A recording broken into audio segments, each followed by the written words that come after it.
Do you want to bathe your kid twice? What does this do to your plumbing? Oh. What does this do to your ecosystem?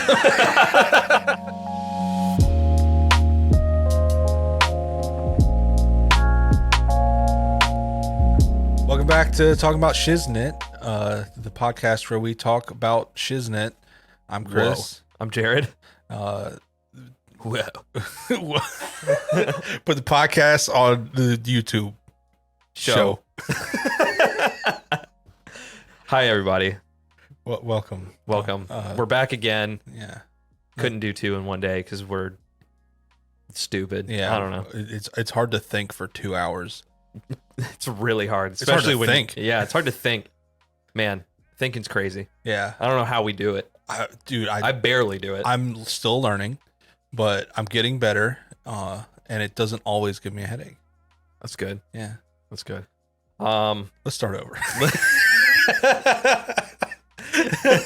I don't think let's not start over. Let's power through it. As you know, and as all shows begin, we got to start with an ad. But this ad's not an ad.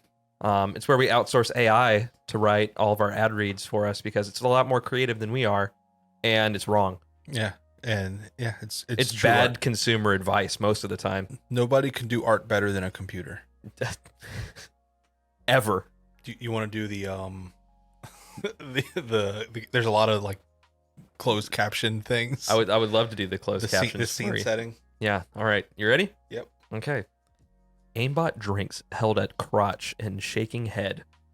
Pure energy right here. I'm so jacked up right now. Just got back from the gym. You know what these are? Albino rhinos. Fuck yeah. Oh yeah. Take a shot of warm vodka and drink some aimbots. Shoots one in his mouth, then hits friend in shoulder. Deal with it, bro. Laughs hysterically. Walks off screen. Yeah. Exterior close-up of a young guy walking with his hands behind his head. I need a boost at work. I'm sick of the grind. Opens cold case. Slam dunks can. I feel a monster inside of me waiting to get out.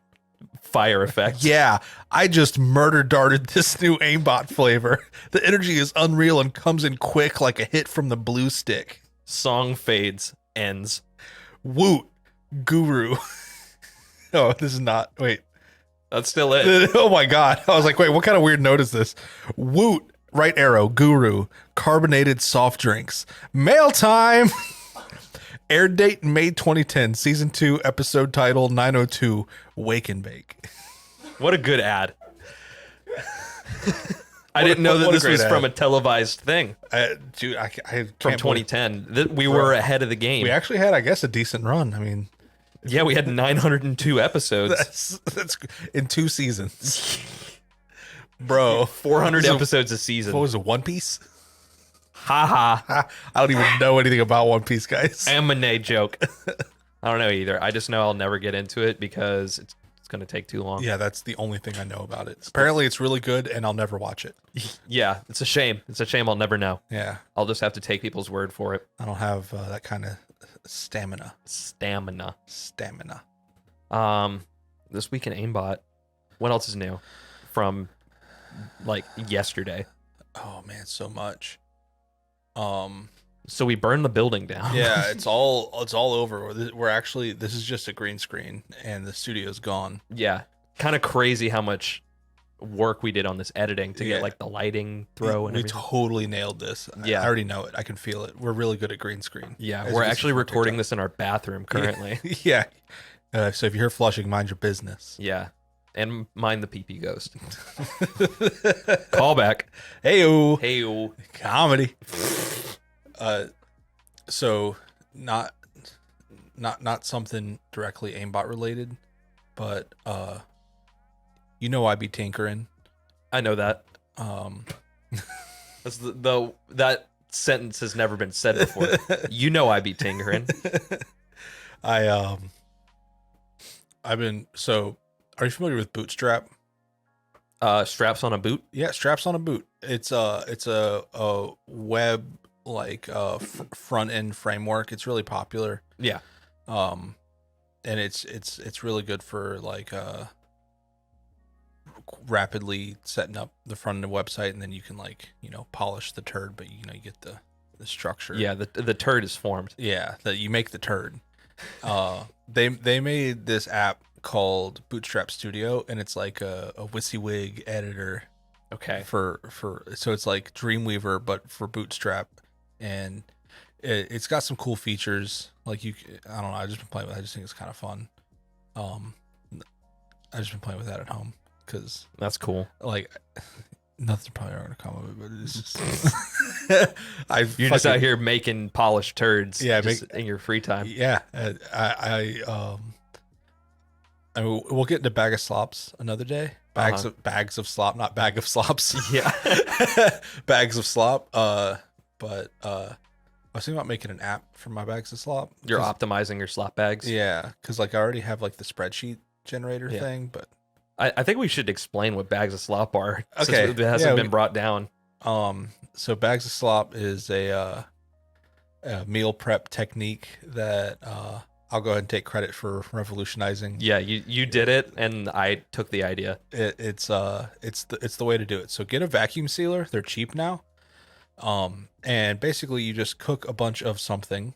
I've been trying to be healthier with mixed results, but you can prep bags of the food, and then pro tip, make them large and flat, so that they freeze and heat evenly, and then you vacuum seal it, and then you can freeze it, and it's good pretty much indefinitely.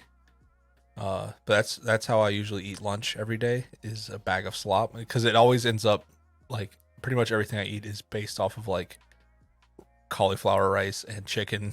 Yeah. And then vegetables of some kind. Yeah. But you do have to sing the song when you bring the bag into the office. Every single time. Yeah. So if you guys are cool TikTokers, you might know the Party All the Time song. I think, is it a Russian lady? Party Till I Die. Party Till I Die. Party All the Time's the Eddie Murphy song. That's right. Way better song. I'm sure we could play a snippet of this. Yeah.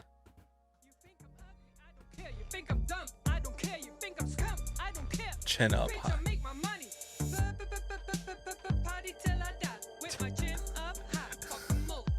Fuck 'em by. So yeah, every day when I heat up my lunch, I bring it in back to my desk, because I just work while I eat, and I bring it back to my desk, and I just come around the corner, put a bag of slop. I do it every day. Yep. And now I can't stop saying it. The first time you did it, I thought I was going to cry laughing, because it was unprompted. You just walked in, didn't look at me, and just sang that and just sat down. It was great. I love a dumb bit that works once, and then I just ride it. Yeah. Ride it till I die. Yeah. Yeah. You just put the rice in the bowl, plate, bag. That's another dude that will do it, but we won't do the voice as hard as we normally do it. We love him. Yeah.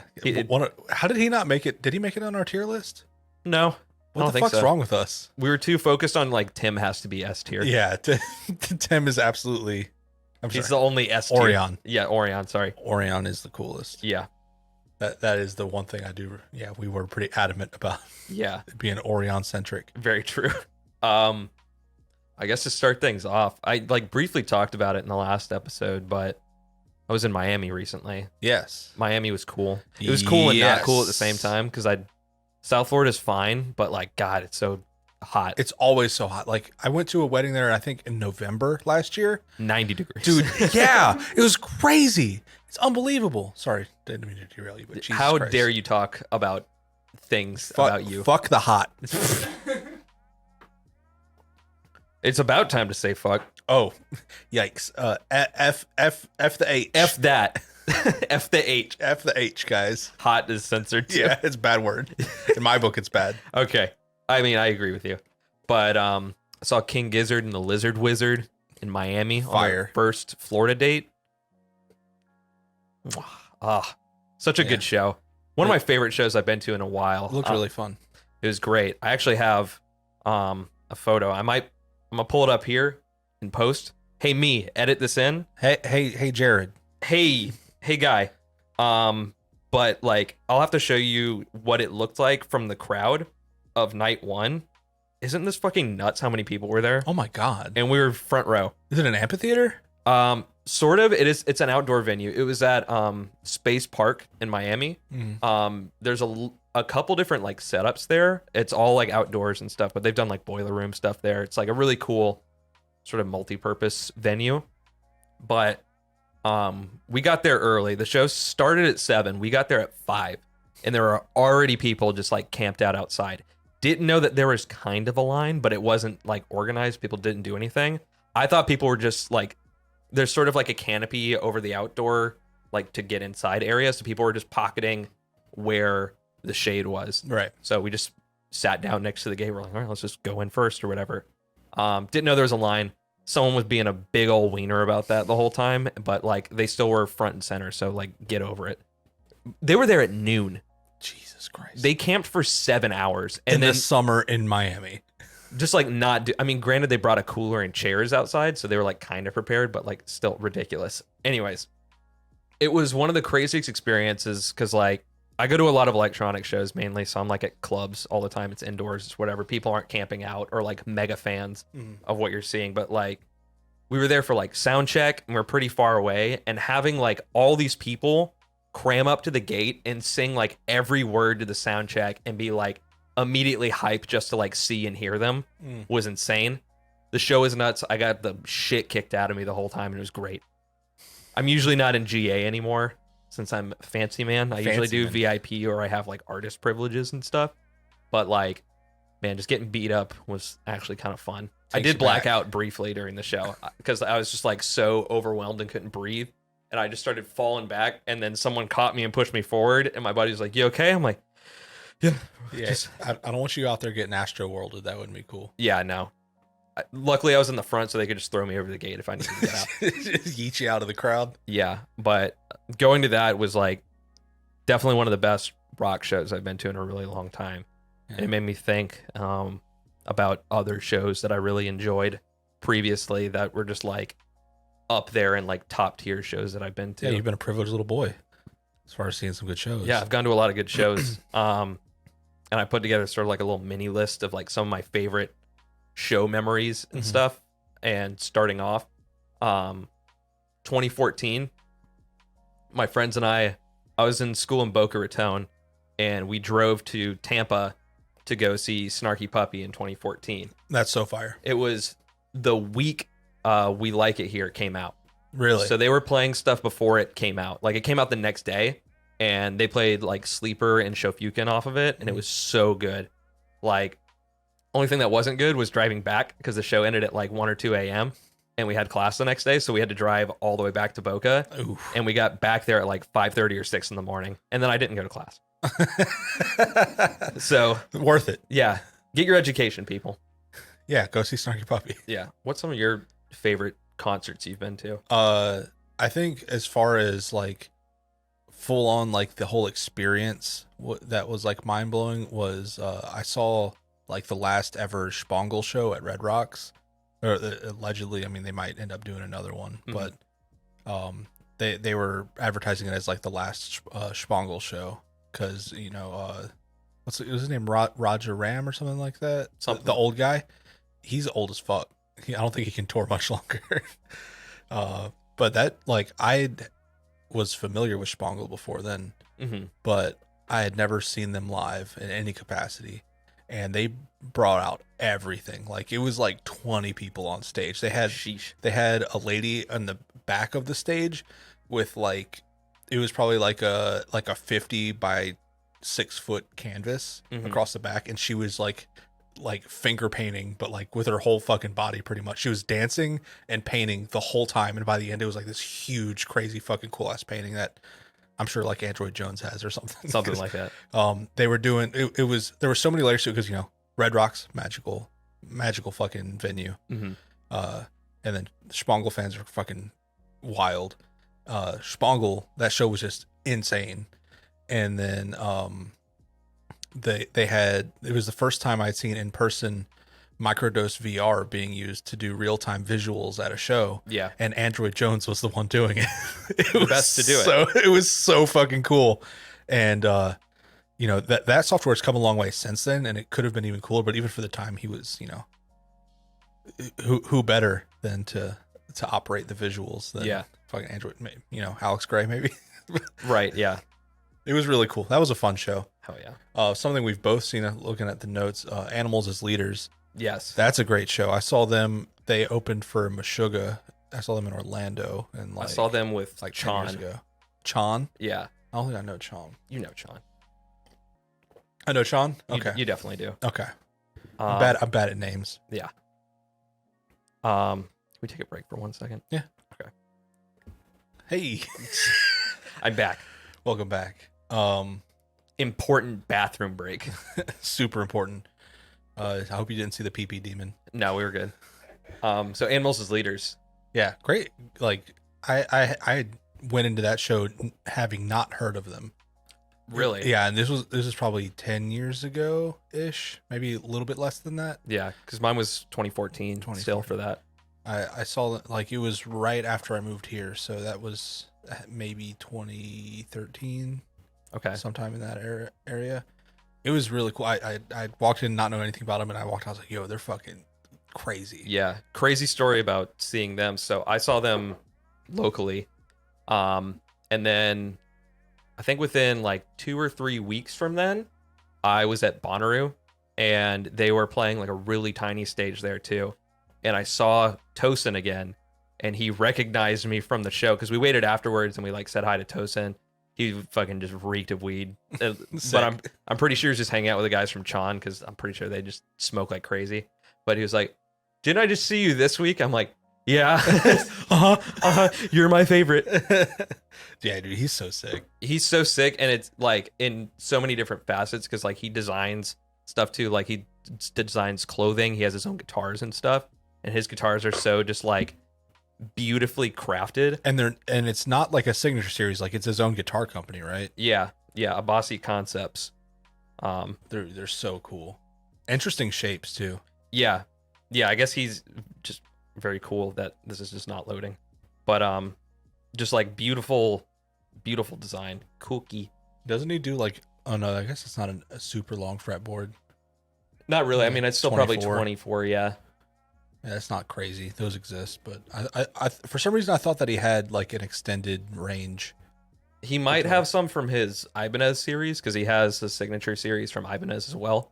But yeah, just very cool looking. It looks like furniture. Yeah, it really does. It's super designy and weird. Yeah, and that's, I guess that's one of the cool things about electric guitars is you kind of do whatever you want with the shape. So I like Strandberg so much. Oh, dude, they're so cool. I really want one of those headless guitars. Yeah, they're just expensive. Yeah, and I don't play guitar anymore, so like it would just be a showpiece. Yeah, I would have to like get better at playing. Not that I'm like terrible or anything, but I haven't played in a really long time. But like to justify spending like almost $3,000 on something like this, like I'd have to be playing a lot more. Yeah, I would expect to be making some of my money back by playing music or something. Right. But like the design's so cool and they're so like form-fitting almost. They're not huge and they're like just great for travel and stuff, and like they sound great. The pickups are amazing. Nerdy guitar talk could ensue, but I'm not going to do that. We could really go off the deep end there. Yeah. I guess another really cool one from that same Bonnaroo, probably one of my favorite shows, like period, like top 5 of all time, was seeing James Blake there. Mm-hmm. I'm not sure if you're too familiar with James Blake music. I first found out about him because he would do, I guess what you could call like post dubstep stuff back in the day. Okay. Very cool, like ambient garage influence things. But I feel like when I got into him, his magic was just like everything sounded so minimal, but like so complex at the same time. And the way that he was set up on stage, it was just him on the right, there was a drummer center, and then another guy that just had like synths and stuff on the left, and they had these giant like I don't know how you would describe the lighting for this. I'm pretty sure I can find video of it. Just giant lights behind them that would like just slowly come in and out of like being dimmed the whole time. Bonnaroo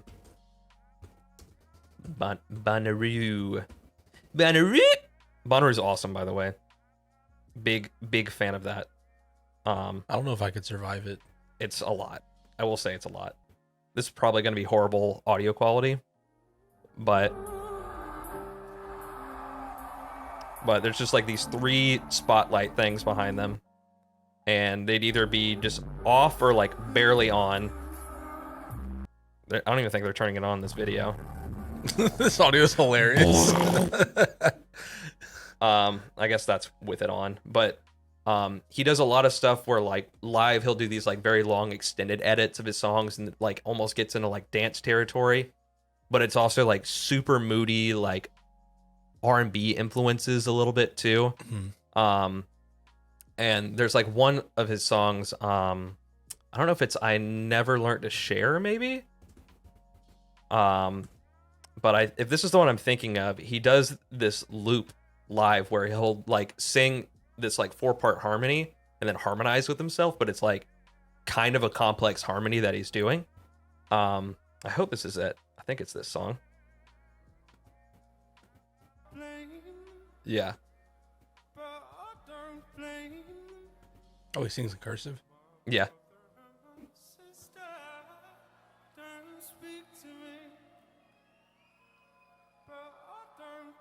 And one of the things that made seeing him at Bonnaroo so special is it's one of those times where it's like the crowd will be dead silent in the quiet parts. Like you can't hear like anybody say anything. No one's talking. Oh, that's fire. Which was just like, especially for something like this where no one says a thing, no one's wooing. It's just dead silent at a festival, which is crazy. Yeah, that's wild.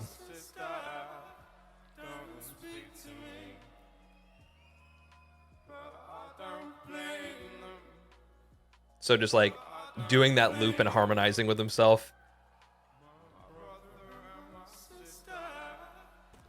And then his songs just do these almost like post-rock, like super, like just him doing that and just playing some chords and then build up to these like huge, like intense moments and then just brings it back down to nothing.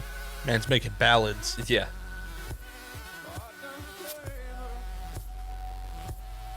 And like some of the coolest like sub bass at a show that's just like just absolutely rocking your soul, but like goes from just like a huge crescendo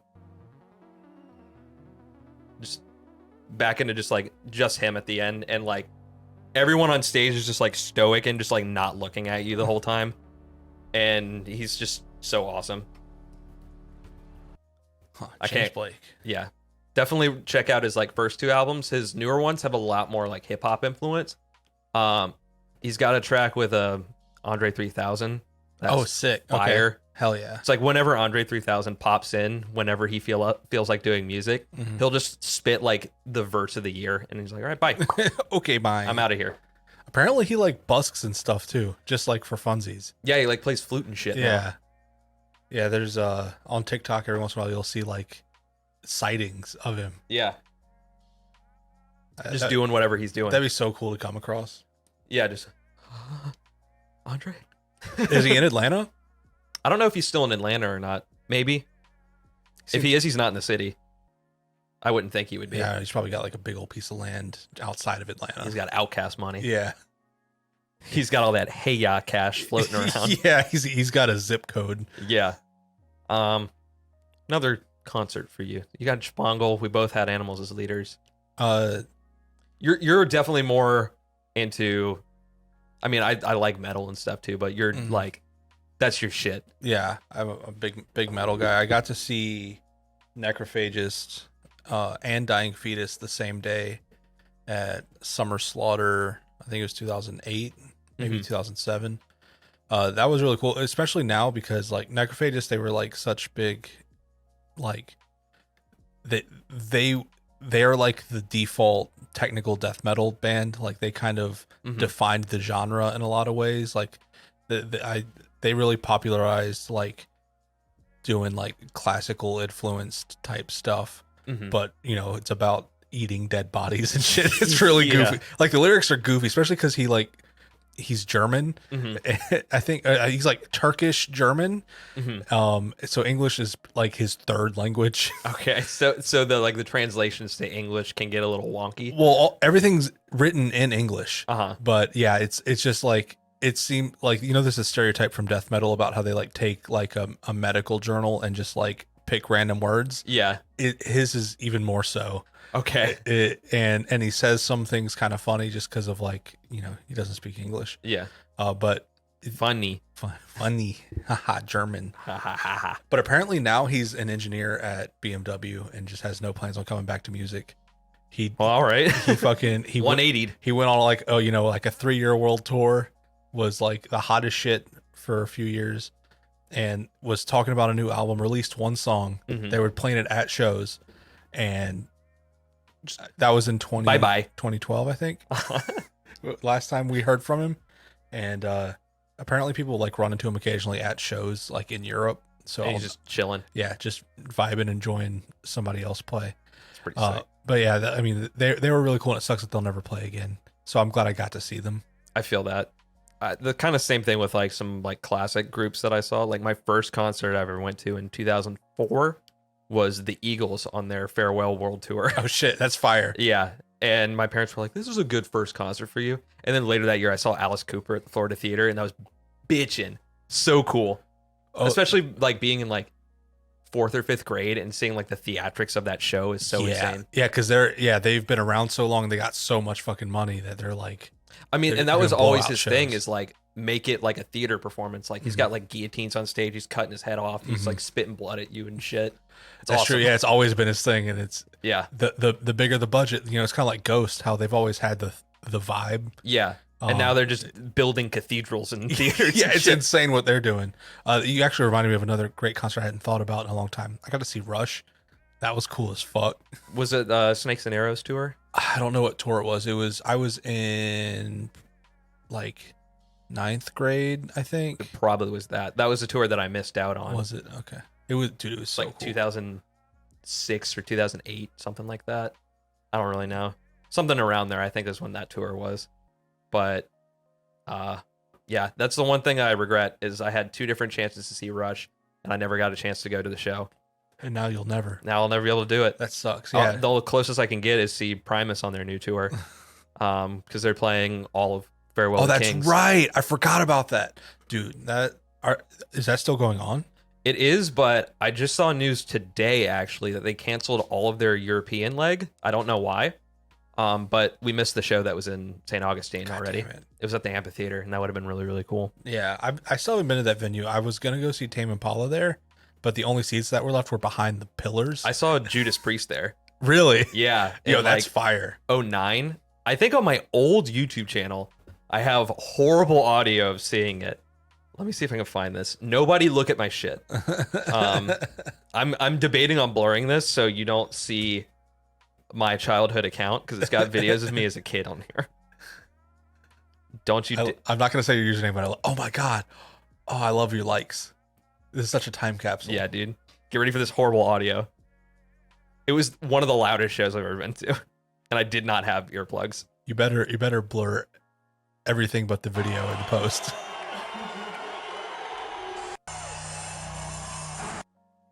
I'm pretty sure when it kicks in, it's just gonna be. Yeah, this is 2009, so yeah, phones sucked. Yeah.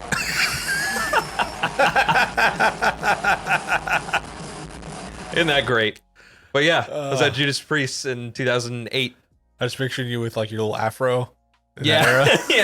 Yeah, just wearing whatever metal shirt I had at the time or whatever. Pumped. Dude, yeah, so gassed to see Judas Priest. They were awesome.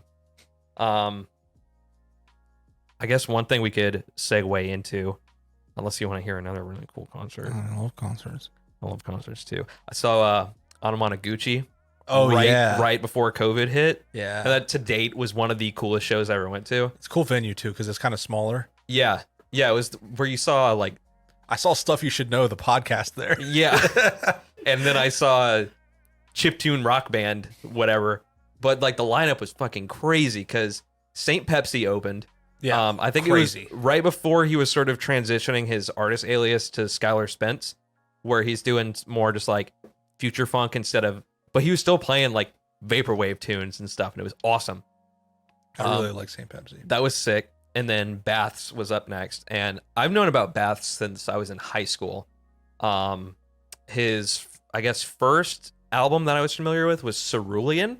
I think that's how you say it, the color. Yeah, I think that's how you say that. Cerulean. Yeah. And he has, it's very interesting pop music. There's a specific like subgenre, hypnagogic. Hypnagogic. Yeah. So this is what I've seen his H-pop. music like categorized as, is like H-pop.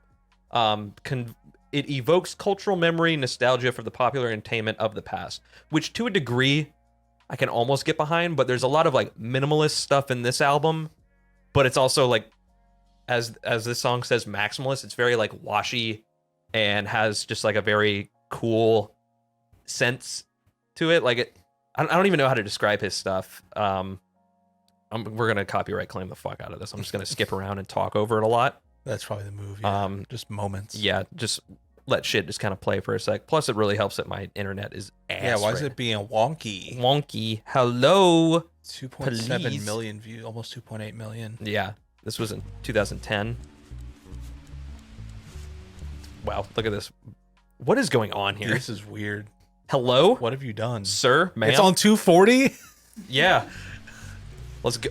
Come on. Don't buffer again. At least get to the vocals real quick. Oh, it's like 645 AR. Oh man. But really like it. It's a very interesting production style. It's a lot of like very like natural sounding things, but it's sort of in like an electronic context. It sounds like a lot of the stuff that he does for his percussion is almost like found sound stuff, and then kind of putting that all together. That's But cool. really cool album. A lot of his new stuff has been very cool too. I also don't know if he goes by he or they or not, but whatever. Bass, you're cool. I miss your Vine. Your Vines were awesome.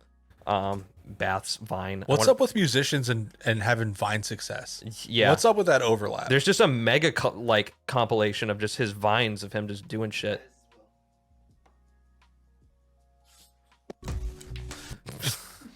I don't know. Very, very funny gay memes.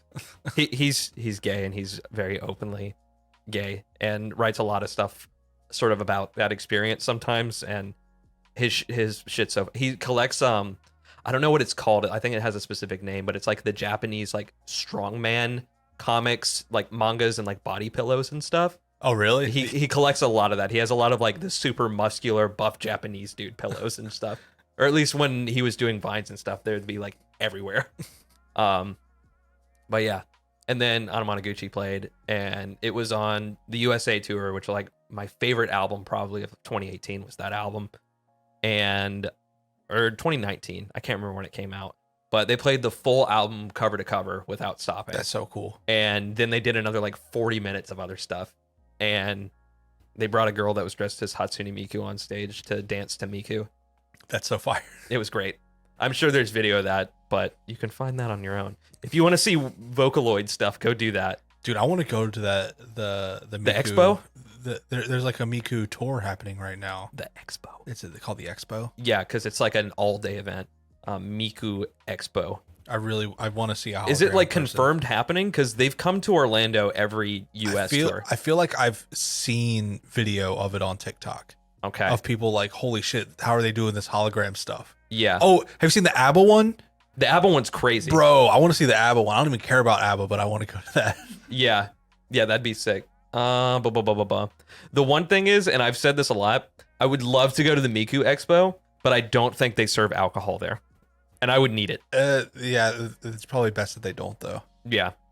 Yeah, they only have previous dates because they do very select US dates, but they always have gone to Orlando. Oh, wow.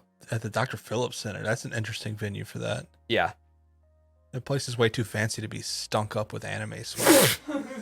It's a stinky concert probably. But it'd be so much fun. I would love to go to a Miku concert. Yeah, I would too. That seems really fun. Yeah. Some other stuff that I had to talk about today is almost like meta, and it's been just about podcasting. Oh, pods? You like pods, bro? Yeah, I've heard of them. I've seen them. I'm on it. Oh yeah. We in it. Oh shit. Whoa. Whoa. And I guess we could sort of like break down how we got started doing this, and I guess for people that like want to start podcasting, like the essentials of what we got, because like we went budget friendly for the most part, but there's other things that like wouldn't say are necessarily essential for it, but we were like, hey, this will be a lot more presentable in a multifaceted way if we did it this way. Yeah. There's little things you can do to improve, but yeah, there's the bare essentials. I mean, really, is a microphone. Yeah, microphone and an audio interface and a computer. Yeah, and you can start. Yeah, because I mean, you can probably tell from how we record this, but our camera setup are 3 different webcams. Yeah, angled at us. So we have our main camera, we have Chris camera. Thank you.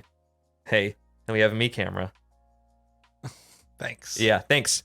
There's other stuff that we would like to do, but we just haven't gotten a chance to do it yet, like setting up a capture card for this, but we kind of wanted we moved the TV in here, and that was a bitch and a half to do. Yeah. So we're gonna use this damn TV. Absolutely. We'll get it dialed in over time. Yeah. We put this wall up. Yeah, that was a bitch. Yeah, that was fun. This is an office that we're in. This is an office space, and we just took all the furniture out and then moved this stuff in here. Yeah. Because it was the best venue for us to do this. We do want to do more sound treatment, but that just kind of comes with time and buying more paneling that's actually going to stick to the wall. Yeah, I think it's an adhesive issue. I think so too. We have to put up our tiles back up. Duct tape. That's dude. Let's just tape them. Just fuck it, dude. Yeah. Fuck it. But I guess like I don't know what would you feel is important to a podcast? What do you think is like an important thing to just in general?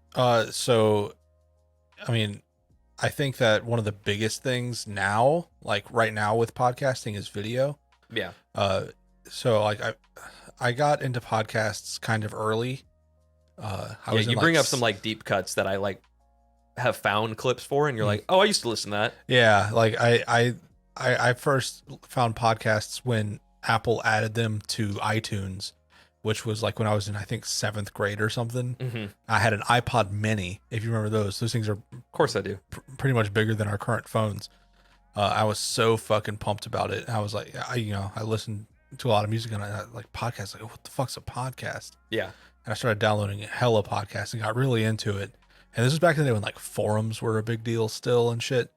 So I got like really into the podcast communities. And it's really cool because like a lot of people that have some of the biggest podcasts now were guests on podcasts I listened to in fucking middle school. Yeah. Like Tom Segura was on this podcast I listened to called Nobody Likes Onions, which I think still is kind of around. But it was like that's super the one that I find a lot of clips for, and you're like, oh yeah, I used to listen to those. Yeah. Back in my day, I used to listen to Nobody Likes Onions all the time. Yeah, I have a shirt somewhere from back then. There was a dumb bit that they decided to start on that show where keep in mind this was early 2000s, different landscape, but the game was basically like you go up to your guy friends and you just kind of lightly just kind of tap them in their junk and you just go, I touch bag. What a bit. It's so dumb, especially for an audio based like entertainment thing. Yeah, they just mostly talked about it, but I have a shirt with it's just got a hand on it like this, and it just says I touch a bag. I used to love to wear it to school. I felt like a rebel. Yeah, wearing a ball touch shirt to school. Yeah. But yeah, now like back then it was only audio because like we didn't have the internet bandwidth. Yeah, it was strictly RSS feed. Yeah, it was RSS feeds. You couldn't download them on the fly. You had to like plan out what you wanted to listen to back then. Yeah. And but now video I think is the most important thing. And everybody always says just be consistent, release your shit, keep doing it. But I think hopefully we're somewhat engaging, at least I most I of like the time. to hope we are.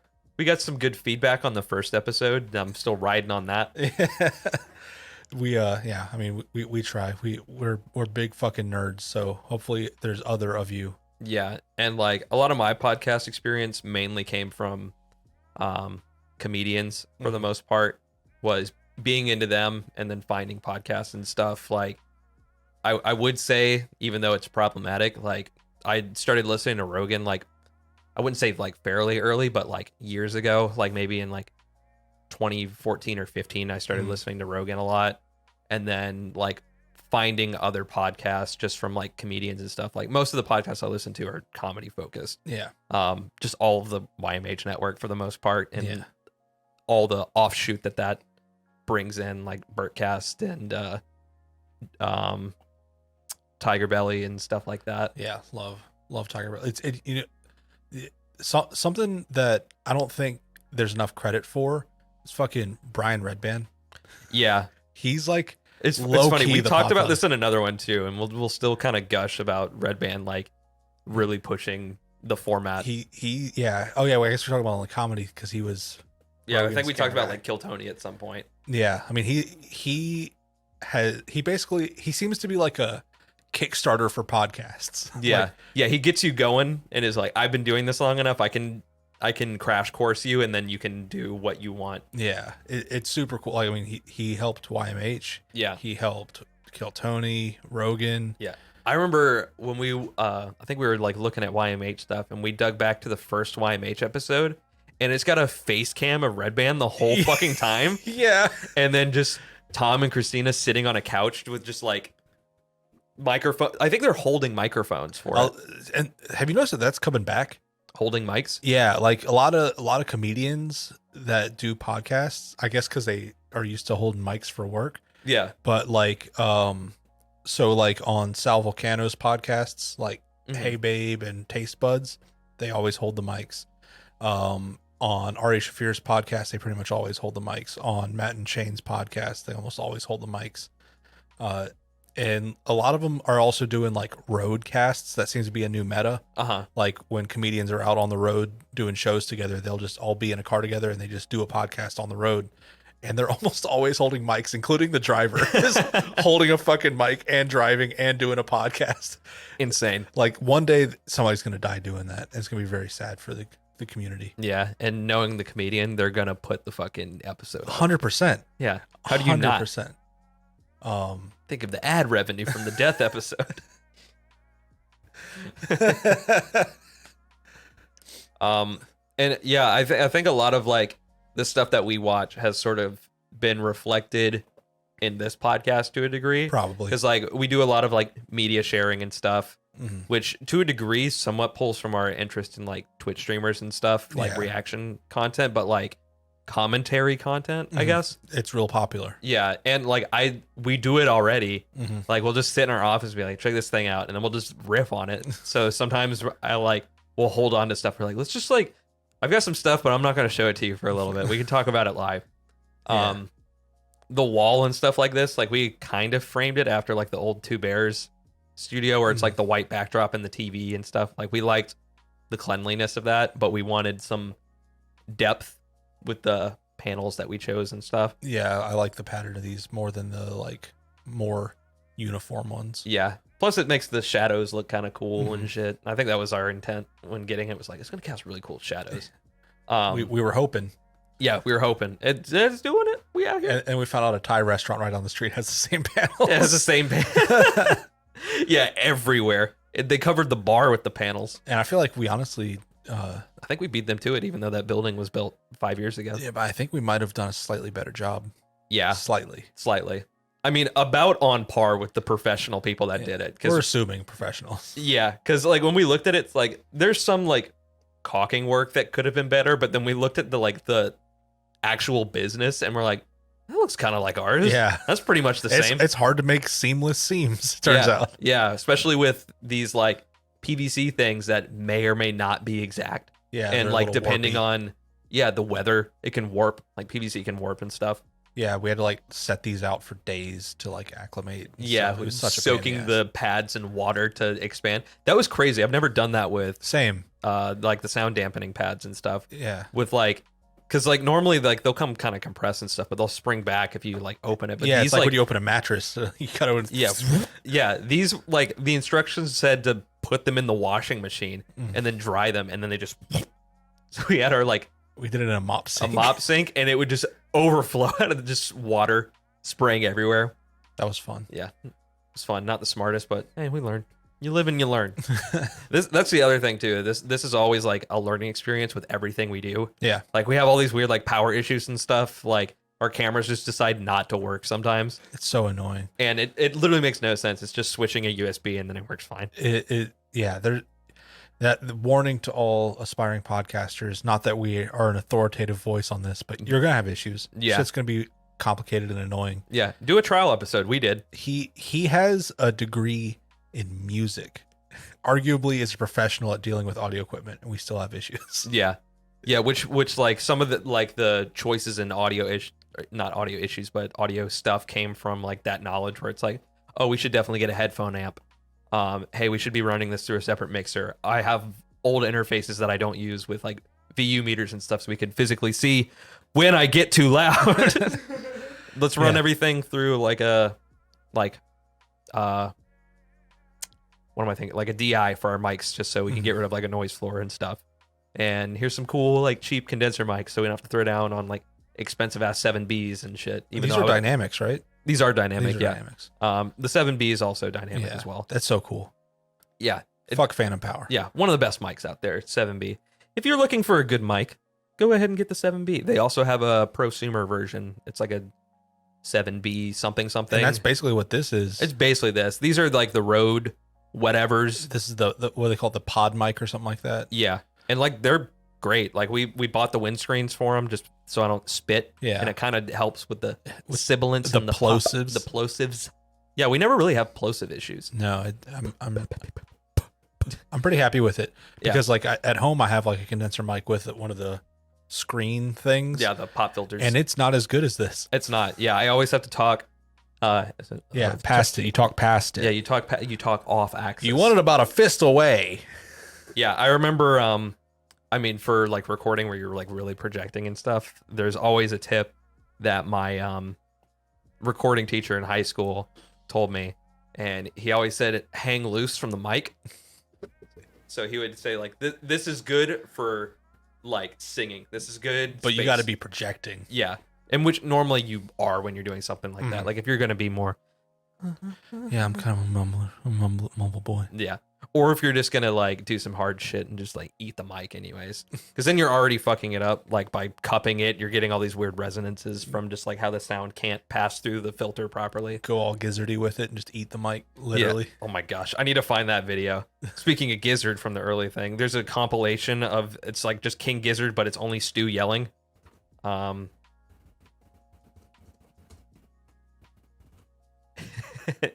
Only okay. Stu McKenzie screams at French people for roughly a minute.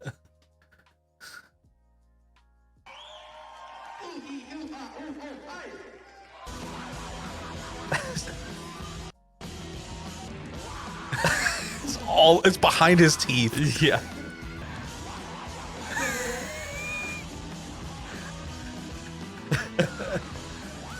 I hope that's his mic. It is. Yeah. So, this was the 2 hours of music that I was jamming to in Miami. Australians are weird, dude. Fucking killing it. Wow. 3 more albums coming this year. Absolutely insane. It is June. I'm going to date us. It's June. And they have 3 more. That's an album every 2 months. That's insane. And they're going to be like minimum 10 tracks probably. Yeah, or like long LPs. Pieces of work. Like when they put out Timeland, that's just 2 songs basically. And it's 30 minutes. It's ridiculous. They're insane. That's all I can say. Like Viper. Dude. Is that his name? Yeah. Viper, right? Yeah. You see Viper's been did a show recently. Yeah, I have been seeing that on TikTok. What's going on with that? Is he making a comeback? Not Vine. Viper Live. Viper's the shit. If you don't know about Viper, he's one of the best meme rappers of all time. Let me see if they have Yule Cowards. There's no way he didn't do Yule Cowards. There we go.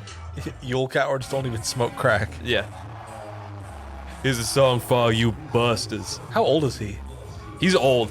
He's like late 40s, 50s maybe. Yeah, he looks pretty old. Even wilder, he knows his own lyrics. Yeah, this guy puts out like literally 200 albums a year. Like it's an insane It was like in amount. 2014, he put out a full mixtape almost every day of the year. They're not amazing. They're not listenable for the most part, but like Viper's cover game and naming game is off the charts. Fuck Earth, I'm gonna wage an interstellar war. Official video. Official video. I think it's on his like Vimeo. Yeah, it's his Vivo account, and he just does shit in front of a green screen.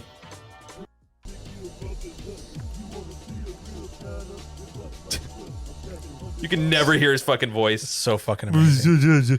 But yeah, I mean, he's pumping them out. Yeah. Nobody's putting out more music than Viper's him the right shit. He was doing I almost bought this. I think it was my senior year of high school.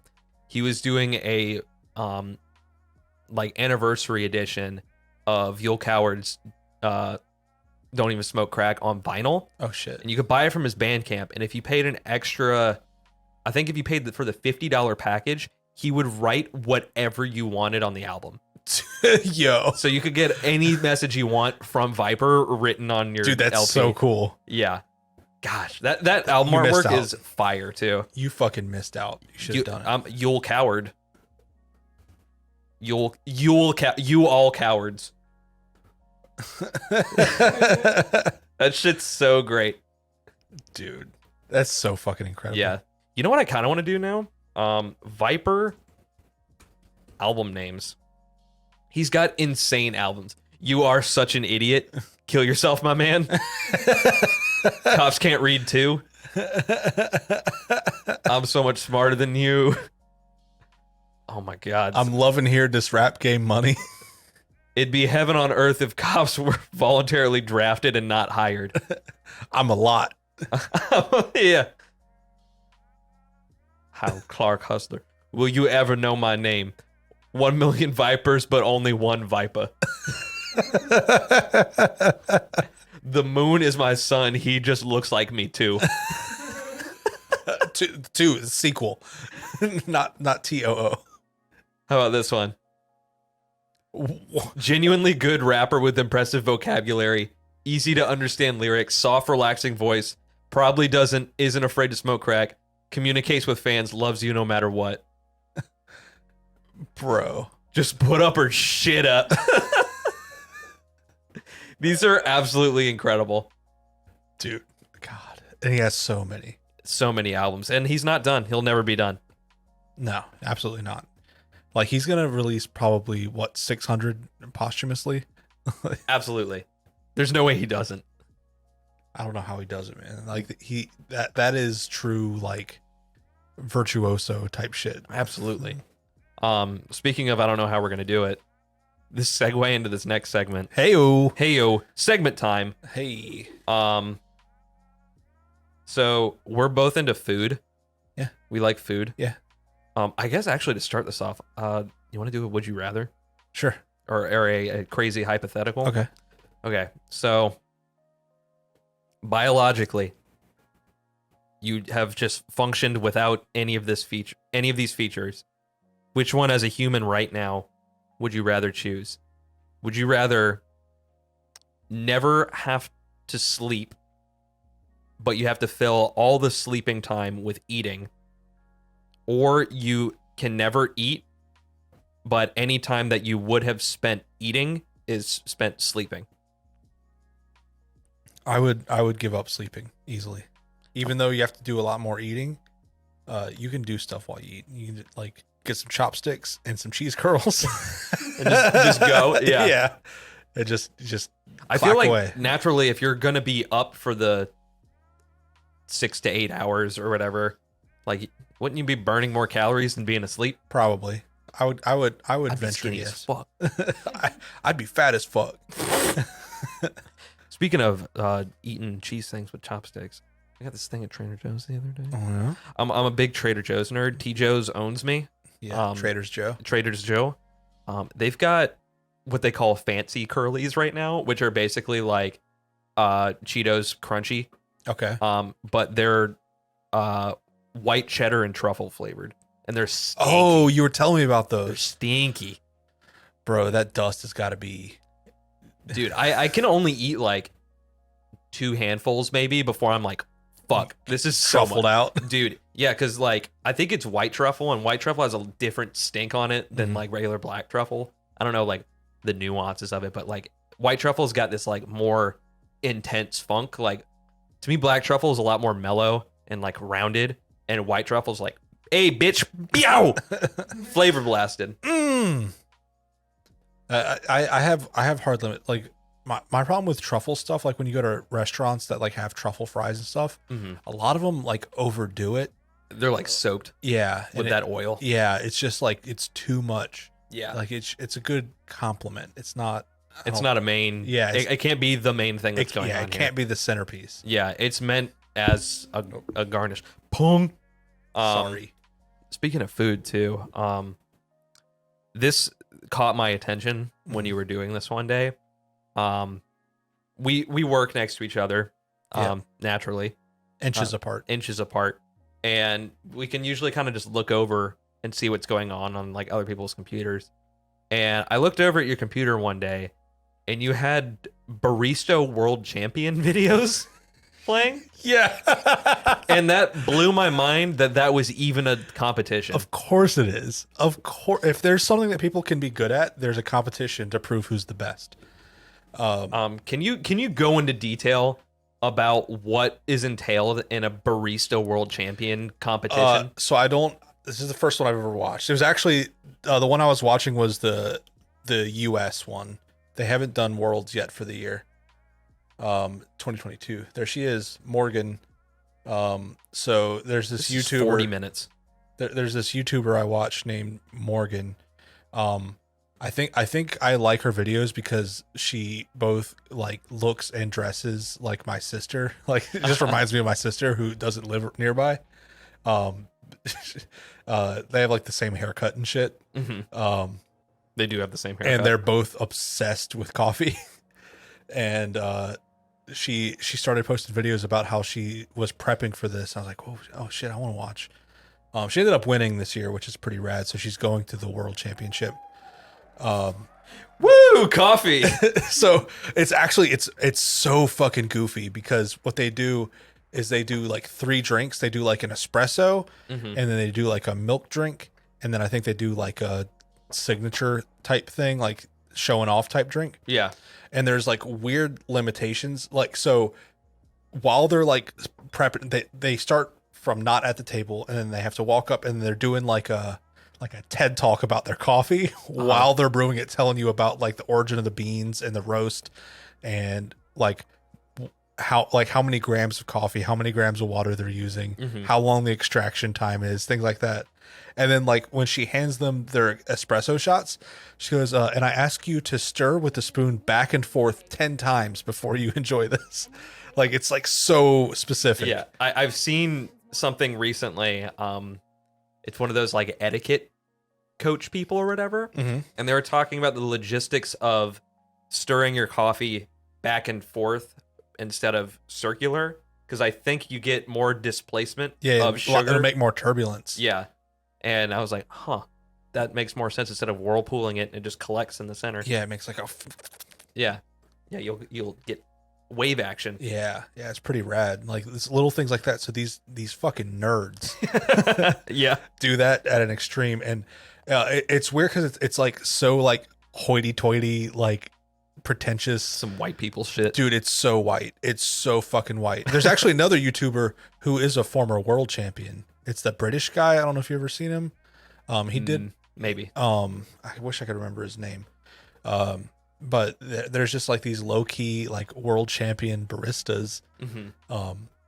Just out there vibing. I'm assuming that when you win this, you get a fucking fat salary from whatever coffee shop you work at. What other Starbucks you're a team member at? Yeah, she works at like some like small local shop, and she she also does YouTube, and I found her because she started reviewing coffee machines, and the one that drew me in was she got a portable drip coffee maker by like I think it was by Makita. So it uses drill batteries, so you can like make coffee out of job site or like camping or whatever. And she like it ended with her being like, it's actually way better than you'd guess. It's like not bad, but like you can't plug it in. It has to work on drill batteries. That's so like just do both. Just put a AC outlet on that bitch. Like you're good. The best part is that the coffee machine's I think like $80.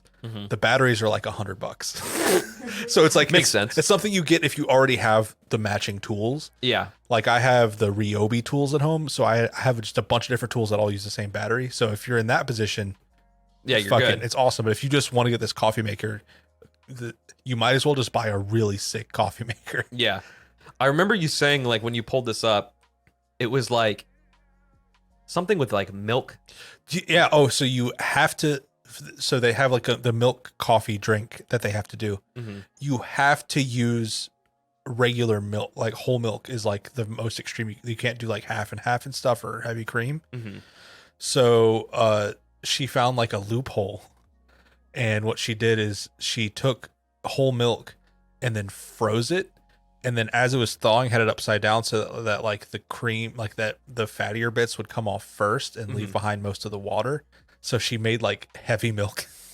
Like it was just like milkier milk, and that's what she used for her milk drink, and apparently like that fits inside of the rules, and I think that's a big part of why she won, because like nobody's gonna be able to make something as sweet or as creamy, rich. Yeah, because like it's just gonna add like a different whole like texture thing to your drink. And like I know for me, like sometimes with coffee, like there's definitely a difference in texture. That's why like I do a lot of like most of the coffee I drink is cold, like cold brews or stuff like that, and I always do shaken drinks when I'm at home, just because like it has this like people get like that for coffee.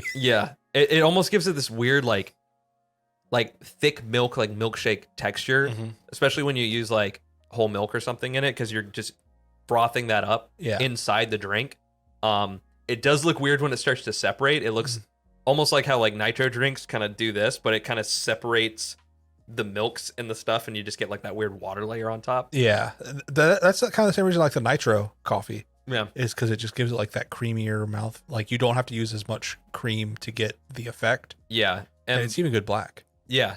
The shaken stuff's good too, because like I started doing it in fall, and I got some pumpkin spice stuff. I white girled out a little bit. Nice. And instead of just doing like a dusting on top, like what they would normally do if you have like your cream on top and you dust it, is incorporate all that in the shaker and the like spices and stuff, and then shake it in so it's all dispersed like evenly through the drink.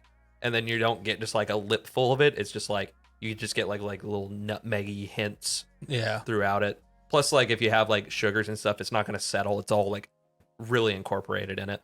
Something I like to do at home is I have a French press, and then I have like a little itty bitty French press that's like 8 ounces. So I put milk in that, and I fucking just it just makes it's like cold foam. That's pretty dope. And that's a pretty fire thing you should try sometime, because it you slurp the coffee through it. You don't have to like mix it in. And boy, does that bitch get creamy. Boy, howdy. Sheesh. So one other thing from her that I just wanted to bring up. Yeah. Talking about milks. She typically does like oat milk and stuff. And she refers to like nut milks and oat milks and stuff as inclusive milks, which I'd never heard before. For the milk challenge, you can have these milks, inclusive milks, which in essence, I'm one of those people. Yeah. Like I love dairy things. I love cheese. I love butter. Never gives me issues.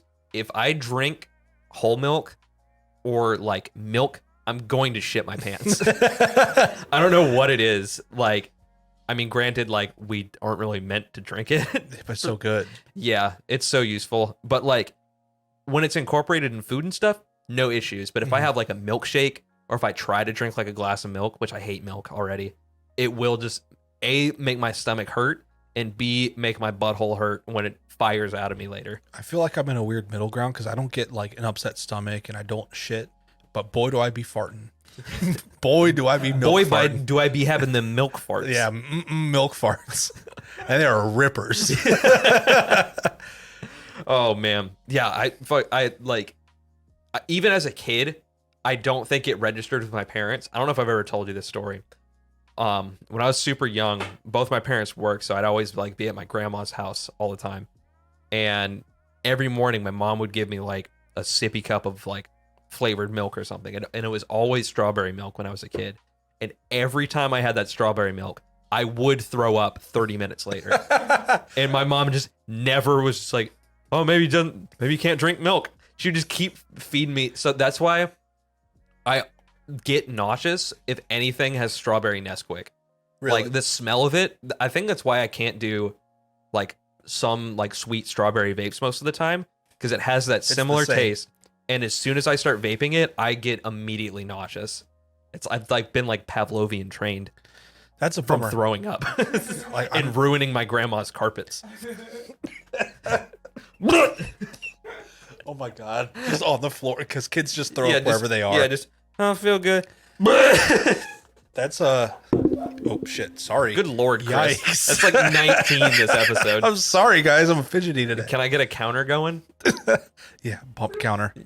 I was listening to an older episode of Matt and Shane's Secret Pod, and they were just talking about how weird it was that like in elementary school, like just sometimes a kid would just throw up in the middle of class, just all over the fucking place, and like adults don't do that really, unless they're like really fucked up. Yeah. Usually it's like you can at least excuse yourself out of the room first. Yeah. You might just explode as soon as you get out the door, but like there's usually some composure to like being like, let me not throw up in front of people. Yeah, like adults like learn like the warning signs and stuff, and like worst case scenario, you get it to the nearest trash can. Yeah, because like remember what happened when we got our pedicures and then went and got food after? Yeah, I think it was just the food I ate or something, but I got immediately sick. Well, you get car sick too, don't you?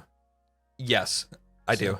But like I can usually ride in a car like fine, but like Mike's car was hot as shit, and I just started like panic sweating because my stomach was starting to act up, and I'm just literally like soaked with sweat back there. I'm like, Mike, you need to like roll the window down or something. Holy shit.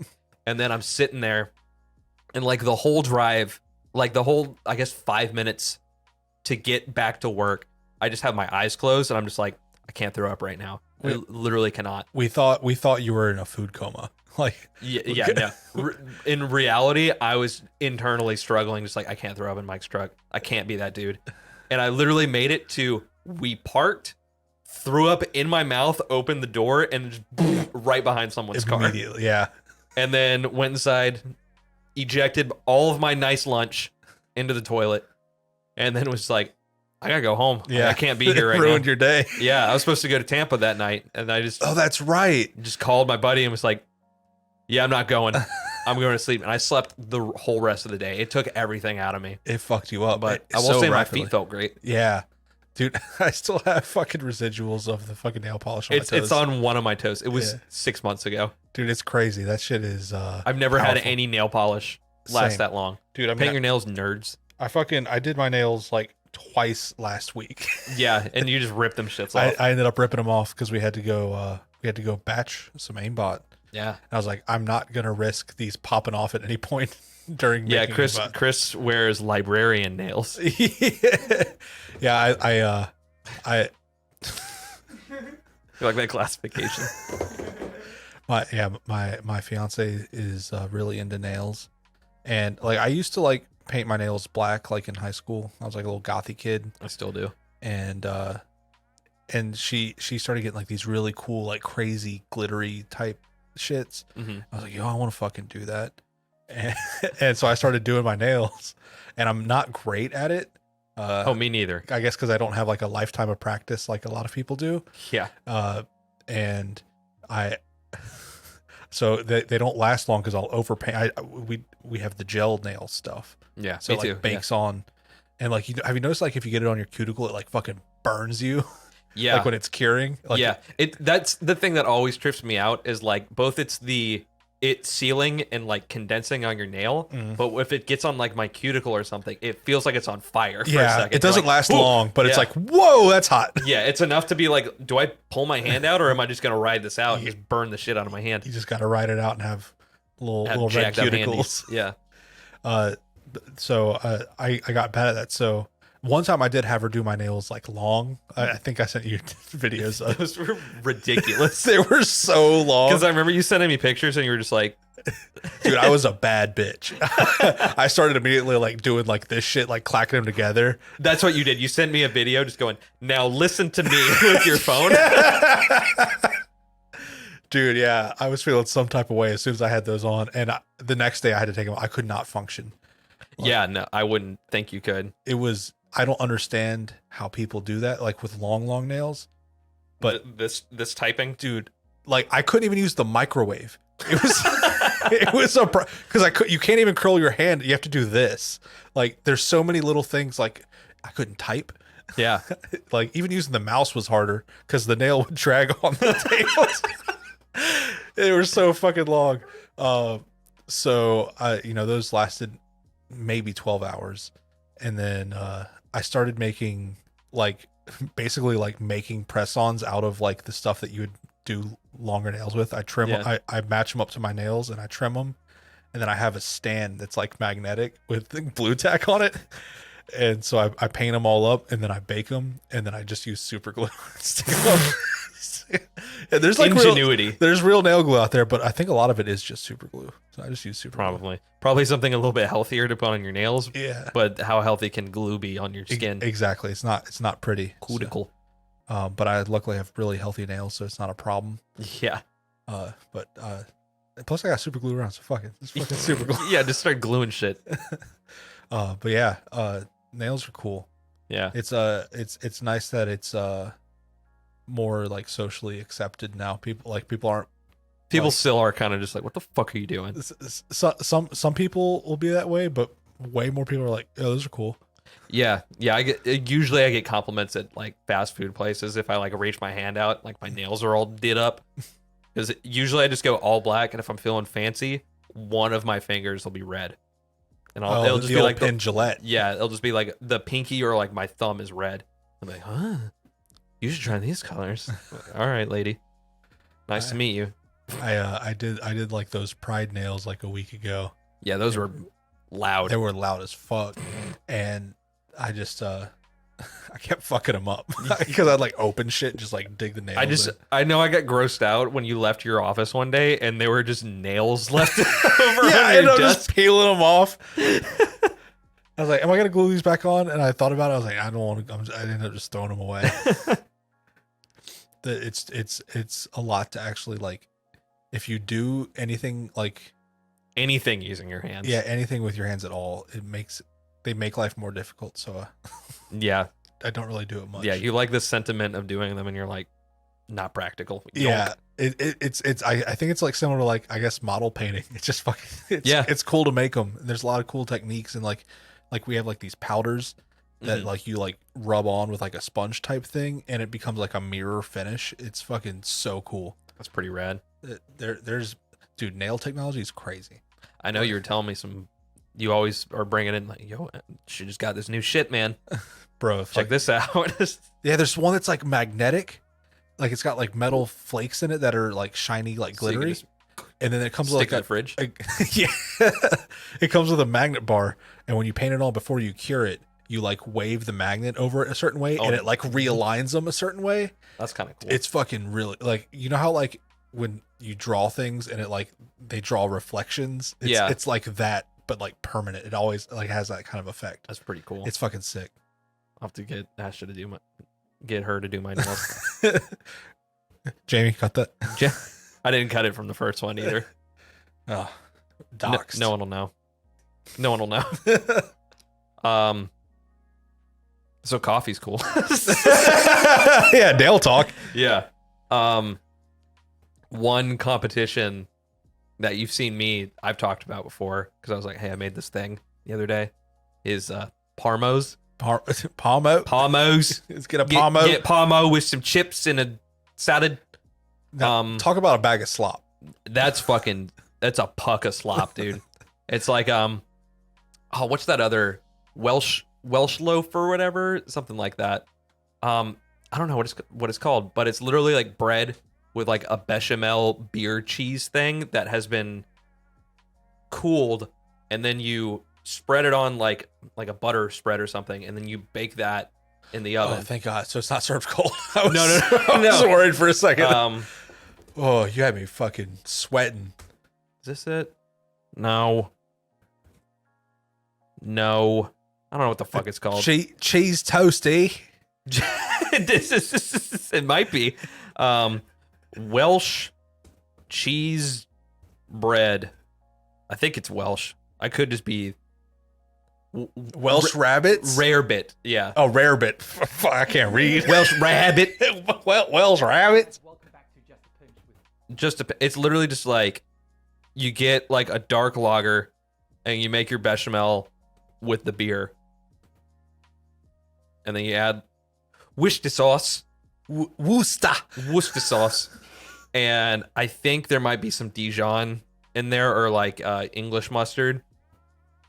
And then you wait for this stuff, like your weird cheese mixture, to cool. And then you spread it on.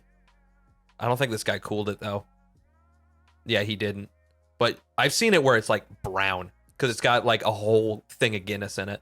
Like, I mean, literally, it's just glorified cheesy bread. So it's kind of beer cheese bread. Yeah, it's like a pivot on like pretzel with beer cheese, like you get here. Yeah, and then you put more, like, I don't know, Gouda on top of it or something, and then you cook it. But I think also before you put the fucking cheese stuff on there, you put more Worcester sauce on the bread, and then it's like just sealed in there. Isn't it illegal to be using Worcester sauce there? Shouldn't they be using like sauce? Maybe. But anyways, Parmo is this very specific micro-regional thing in Stockton, Teesside, Stockton, Teesside or whatever. It's basically a chicken parm, huge big-ass cutlet of chicken, pounded. Yeah, it's like obnoxiously large, right? Yes. Usually they're like big as fuck. Breaded just like chicken parm, but instead of like marinara and mozzarella, you do a bechamel sauce and then like cheddar on top of it. And they look nuts. And where's this from? Teesside. North England, yeah. Let's look at these dinguses eat some Parmo. And they just look like, oh, that one's gross. That one was a chocolate Parmo. It's chocolate? Oh. That one was chocolate. That's worse than I imagined. I thought it was chocolate on chicken? Yeah. Bro. What? British people need to be arrested. All of them. Sometimes they'll make something cool like this, and you're like, fuck yeah, I can get behind this. But then they'll be like, I'll put chocolate on it. In it. But like, look how thick that shit is. That man said if you make it too thick, you have to chew it. What are they trying to achieve with this food? You don't want to chew it? You just want it to slide down? Yeah. Who's that? Pepperoni? Oh, my, dude. Oh, hold on. Pause that for a second. That's the second time I've heard it. So, chorizo. They say chorizo. Chorizo. Like Forza Motorsport. Yeah. Herbs. Chorizo.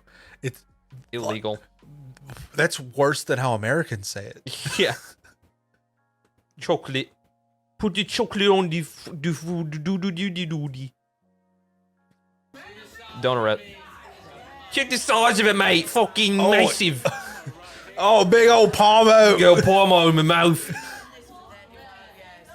It's that big. It took me 35 years. It's just sublime Parmo. Oh, I'm in heaven right now. You know, just throw the leafy bits out and just eat the meat. So don't want no salad with my Parmo. Oh, my Parmo. But they have Parmo I guess you could call it the World Championships because it's literally only in one place. But they just have people get together, like, I've got the best PARMO in Winstonshire, and then they'll cook it up, and it's literally just like sloppy ass diner food, and they're like, this one's pretty good, this one's better than the other. I'd cross the bridge to get this one. At least our schools don't look like Call of Duty. But like, deep to you know, the first PARMO's pretty good, but the second one was good too. I feel like the conversation went, Yeah, just Jesus. Dude, why is the fucking mayor there? With his fucking chain, bro. he's gonna present the key to the city. To Dude, what the fuck? Why are there government officials? you know the PARMO's that you had. We own. Bro, how dare you serve fries with that? You need some more carbs in your life. Bro, they make fun of us. You've got Big McDonald's. Oh, eating Maccas. Oh, that's the wrong country.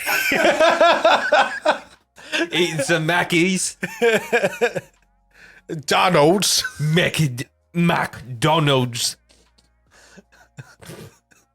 The one thing I will say about foreign McDonald's that I did appreciate is when you get McChickens over there, they put cheese on it by default. What? It's pretty fire. Oh, that's fire. You can get McChickens with cheese here. You just got to ask for it. Yeah, But they charge you like 30-something cents for that. for piece a of half cheese. half a stick, half a slice. Half a stick of cheese, I would pay. Yeah.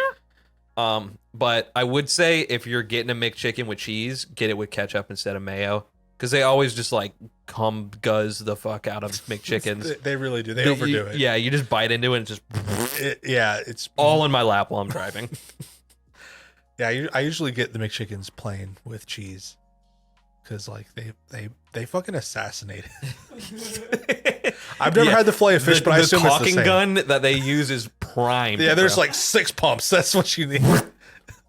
You see like those TikToks where they just fucking paint, Yeah. cover the whole thing. Yeah, because like the one shot gives you 3 globules, and they probably just go donk donk donk, and then It's so offensive. yeah, ridiculous. But yeah, I've made PARMOs before and coffee. Palmos. I will say that you do get a satisfaction of eating that sloppy ass chicken cutlet. Yeah, It's pretty damn good. I'm sure it is. It's pretty good. It looks it's fucking making awesome. my mouth water thinking about it. It looks really good, but like, how dare they fucking mock Americans for being fat? Yeah. like that's egregious.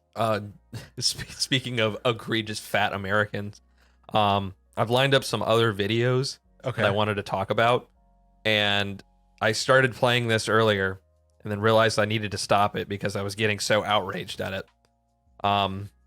This is a little infomercial segment. We're gonna look at some infomercials. I've never seen this before. It's called the Grab-A-Bite, Oh, I looked over and I saw this playing on your monitor. and I had to turn it off because I was about to scream. Look at this stupid tool. Can't eat like an adult. Yuck. Like, if you saw anyone ever using this, I would say just like stop. Like, what weird like action figure did you yank this off of? It's like it's literally a spork, Bro, but with more steps. Nachos, those nachos had handles. Why did he need to use that? Bro, what about like Chopsticks curry? are for idiots. Dude, Do you hate the Asian world? it's like Use the Grab-A-Bite. this is like, it's a dumber version. Like, so you know how they have like the kids chopsticks that like are spring loaded so you can't fuck it up? Yeah. It's like that devolved with like it had This for like, dummies. Yeah, like it's like a spork and those chopstick things had a baby. But like, see, it's not even like a full cup, so like you couldn't eat like a curry. What are you Also, hilarious. I don't know if you've noticed this in this commercial. Every steak that they've shown is beyond well done. Oh Jesus, no. Oh my god, dude. Oh, it's great. Grab some steak. The people that would use this would be ordering well done steaks, though. And they would pre-cut the whole thing for themselves at a time. Shots fired, mom. Oh, your mom does that? Yeah, she'll cook them medium well. And my dad and I have always made fun of her, but we call it baby biting, where she cuts her food into like ridiculously small things before she starts eating any of it. She doesn't like cut as she goes like a normal human does. Mm-hmm. She will pre-cut like a slice of chicken or whatever into the pieces before she starts eating like anything. That's kind of efficient, though. I mean, it I mean, is you don't kind have of to work baby as you bites. go, but like the food's just getting cold. Like just eat as you're doing it. Like if you cut it open, all that heat's going to be and coming out of it. It's going to fly. And you've got like, but then you can just fucking shovel. You've got just 900 tiny bites you got to eat now. You said baby bites? That's what you call? Yeah. Dude. Get the fuck out of here. What? See, that's the only thing I approve of. I do eat those with, I eat cheese puffs with chopsticks. That stir fry look. Wait a minute. Was that Nancy Pelosi eating a stir fry of just beans? Or shit. What was her name? I hope I'm getting the right person. I don't know who that is. Janet Reno. Kinda, yeah.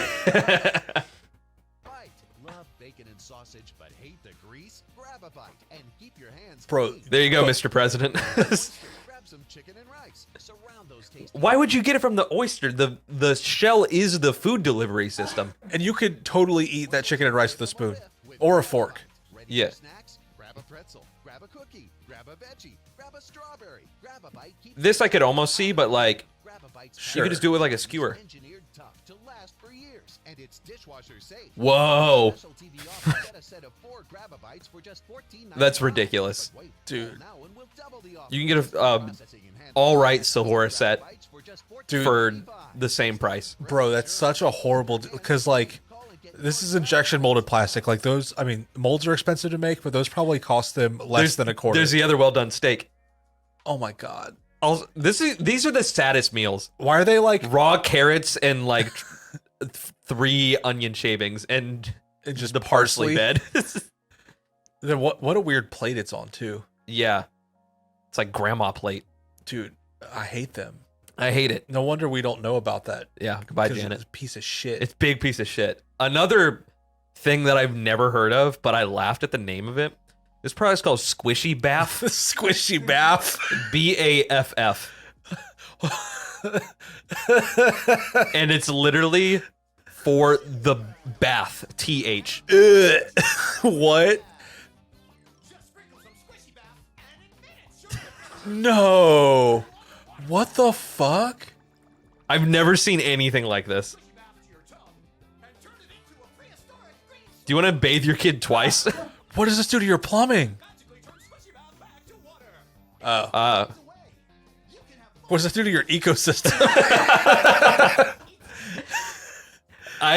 So here's the thing.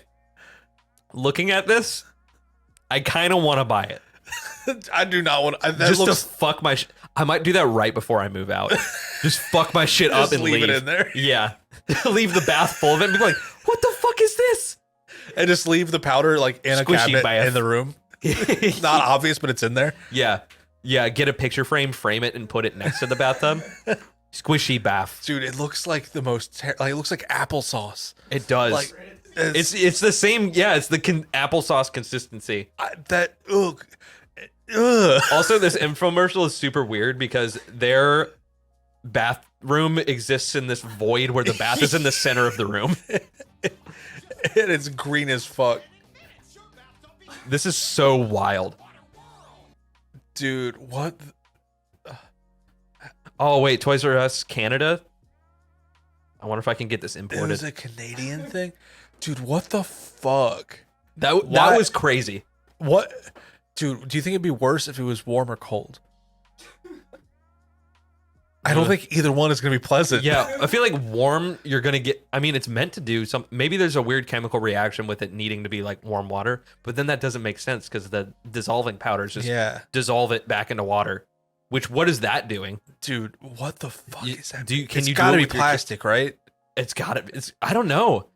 But like gelatin, maybe? Can you dissolve it with your kid still in the water?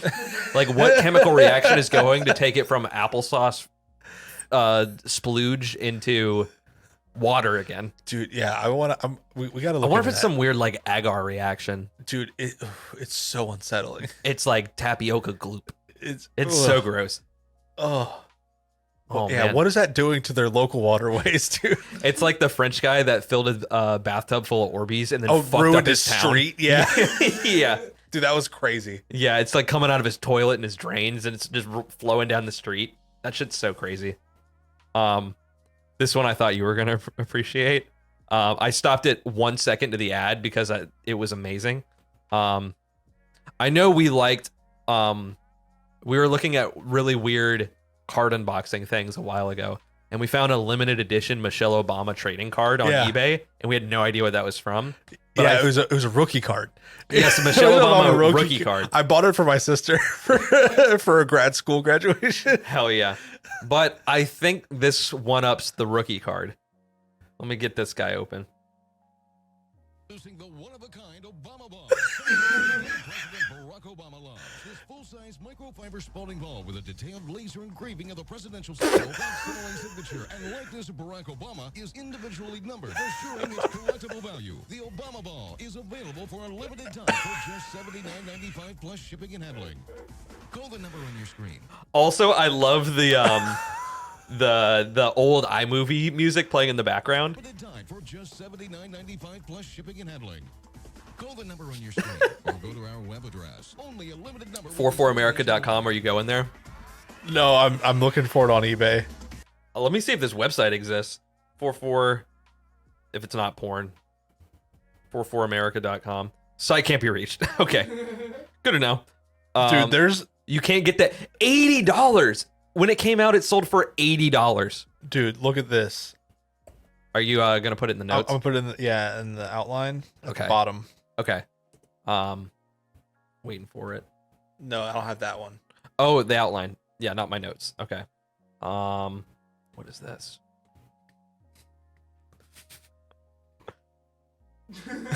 Whoa. Dude, Whoa. how crazy is this? Whoa. Yeah. A $1,500 holographic Barack Obama shooting a basketball tops card. This is from when he was a Do I candidate. finance this? Dude, 65 for 24 months. You're paying this off for 2 years.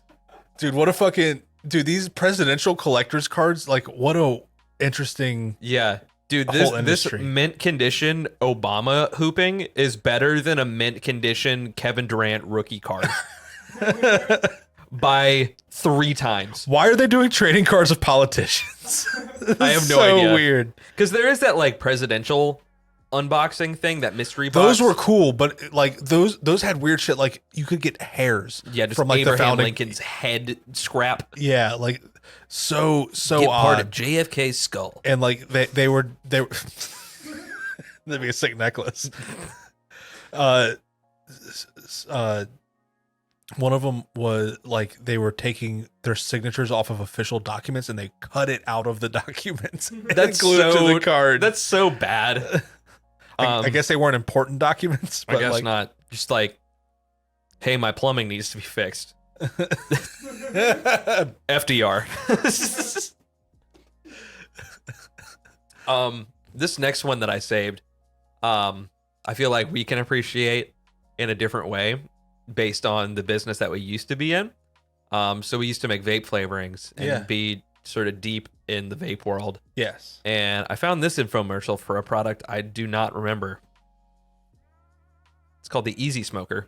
No smoking here, no smoking there. These days, you can't smoke anywhere. Until now, introducing the Easy Smoker electronic cigarette. No An way. all-new easy alternative to smoking cigarettes that you can smoke. What do you mean, bitch? Hey. Ash, tar or carbon monoxide found in traditional cigarettes. Because there's no tobacco and no smoke. Here's Isn't how it this works. crazy? Easy Smoker consists of 2 parts, the lithium-ion battery and the Dude, it's a cartridge. 510 As you connector. inhale, Yeah. airflow is detected by Or no, it's an 808. Also, this part was cracking me up. Listen to how many sci-fi noises they have in the background of the like demonstration of how the technology works. battery and the cartridge. As you inhale, airflow is detected by a sensor, which activates a heating element and vaporizes the solution inside the cartridge. It produces a smoke-like odorless vapor that's not really smoke. And without any of the over 4,000 toxins Smoke in your from office, you traditional idiot. tobacco cigarettes. The tip even glows for a more realistic smoking experience, and automatically shuts itself off when not in use. So you can fall asleep and not burn your house down. Virtually anywhere. In your home, at the office, even at a restaurant or bar. Bro. Not anymore, baby. Stand outside every time you want to smoke, and no more dangerous secondhand smoke. You know, it's so great. I blow this right in my kid's face. And my hair and clothes don't smell anymore. I don't have to go outside to smoke. And it saves me money. I'm smoking with my dog right here. Smoker has sold for over Not gonna walk this fucker anymore. but we're so sure it's going to make a Smoke in the airplane. We'll send it to you absolutely free. Just Whoa. for shipping and processing. Your free $700. Easy Smoker comes with a membership in our Easy Smoker Club, so you can get refill cartridges at a special Yo. discounted price. Easy Smoker is available in regular Wait, did that say and zero in nicotine? Yeah. So, if you're going to smoke, smoke easy. Here's Wow. how to get yours. This was on TV. Bro, And jewels are illegal now. Jewels are illegal now. Oh man, You Dude, can't buy them in I've- America. I started vaping in that era. I remember those. I remember seeing those. I didn't start vaping until 2013. I was, I guess, 2010 ish, like early, Yeah. and it's fucking. Boys, the landscape changed. Like back then, I only was able to find them. Like there were a couple websites, and then like head shops had them, Yeah. and they were like those like Sigalike type ones. That was like $150. Yeah. It was crazy. Yeah, I know. It's like you pretty much had to just like go get like a blue at the gas station if you wanted it. Whenever those came out, I feel like that was probably in like 2012 when you started Probably. seeing those more. Yeah. Because then you started seeing. I remember going to like smoke shops and stuff in high school. Sorry, parents. And getting those like the hookah pens. Mm-hmm. And I was like, fuck yeah, dude. I'm buzzing really hard. Ooh, I'm gonna go in the senior parking lot and rip this before I leave school real quick. Smoking's cool. Smoking's cool, guys. Smoking's not cool.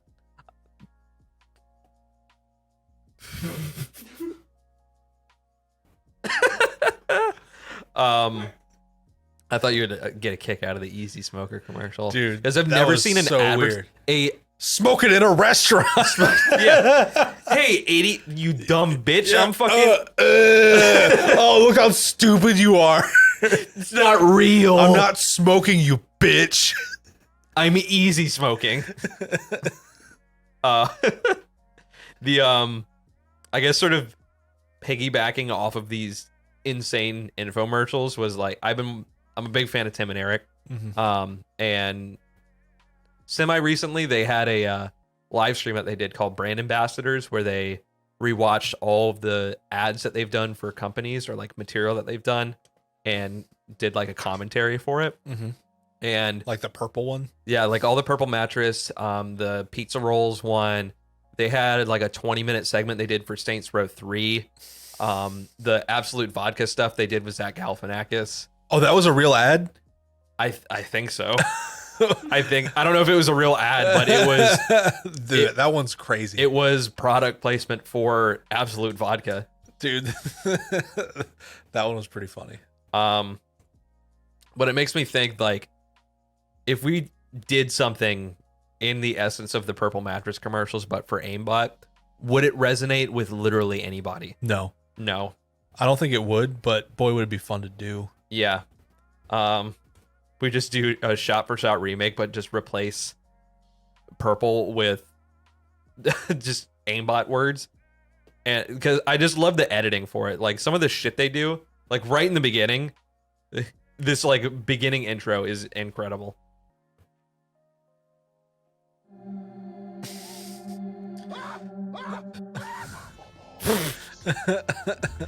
And they're just like None of this makes me want to sleep on a mattress. No. Working with this posture the whole time. Yeah, I think he was talking about like the inside joke is as they did 6 parts of this. Every part that goes by, his posture keeps getting worse, and it gets to the point where he's sitting in this chair at the end, like this, and it's just like, I think Eric is cracking up at one point. He's like, "Why the fuck would you have this guy advertising your mattress?" Isn't there a part where they like put an old guy to bed? Yeah, they do it with Like with Tennessee here. magic. Yeah. So, Joe Dunder, I understand that you are having trouble sleeping because of the Sunday scaries. Sunday I scare. felt bad. Then I got lonely, and I felt like a jerk. I think we may have. I will say that fit is kicking though. All of them.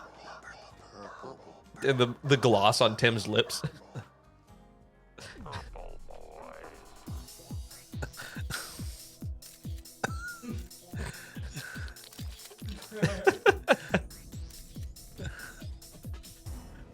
He's out. I bet you're wondering what our super secret was. This is so fucking dumb. So dumb.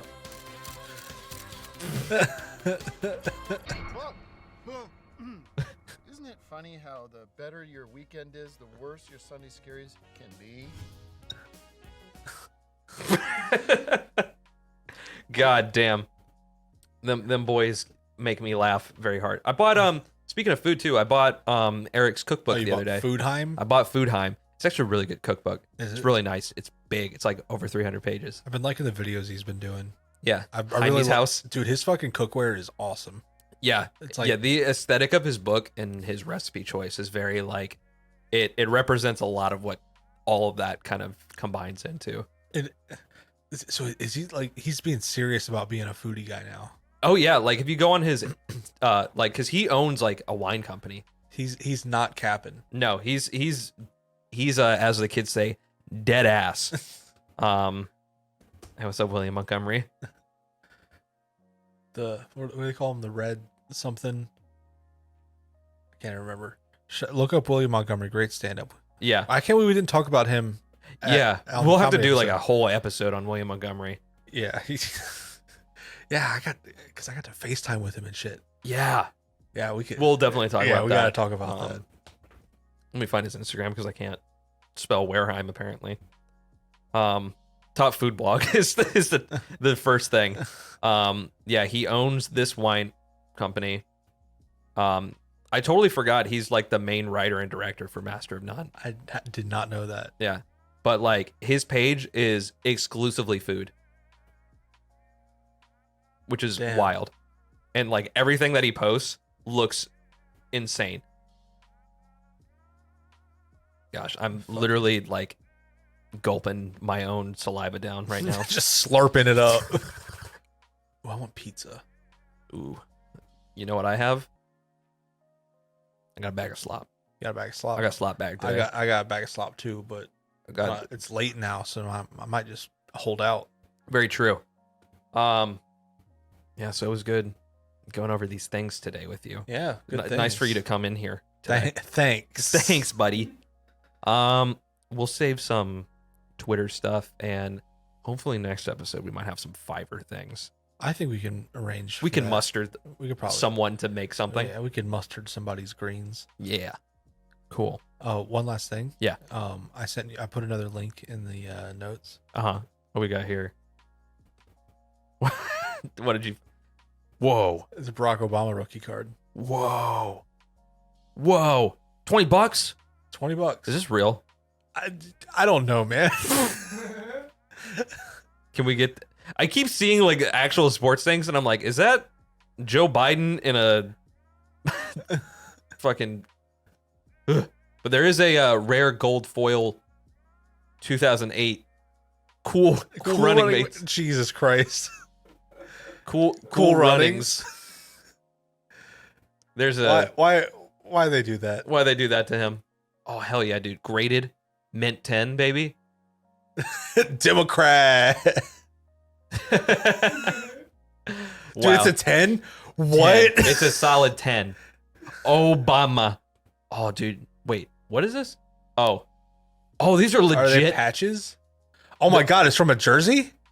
No, What's going on? What? these are Obama brand Letterman. Oh my Collection. fucking God. This dude just bought 2 A's. It'd be great if he only had 1 A. I have the OB and the A. Wow. Dude.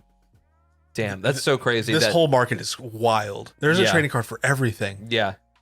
Yeah, the 2008 Upper Deck Presidential Letterman complete nameplate letter goes for more than this lot of actual sports signed memorabilia by like $50. That's so crazy. Dude, oh my God. You dropping another? Yeah, I'll drop one more. Okay. This one, it's less cool, but it's just as interesting. I guess it's been around. Okay. Whoa. Richard Nixon trading card, $900. Whoa. Iconic ink. I wonder if he actually signed that.